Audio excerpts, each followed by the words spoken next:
When choosing gloves, one detail makes a bigger difference than most people realize: thickness. Measured in mils or thousandths of an inch, glove thickness directly impacts protection, durability, and performance. Thinner gloves, around 3 to 4 mils, offer better flexibility and touch sensitivity.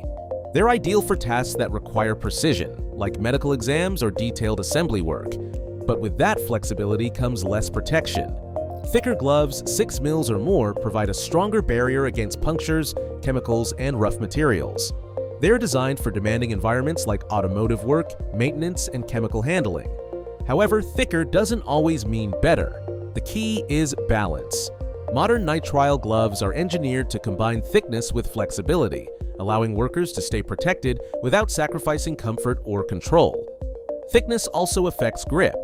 Thicker gloves often support deeper textures, improving traction in wet or oily conditions.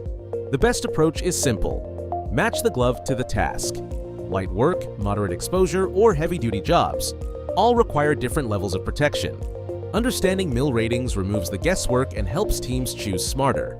Because the right thickness doesn't just protect, it improves performance, safety, and confidence on the job.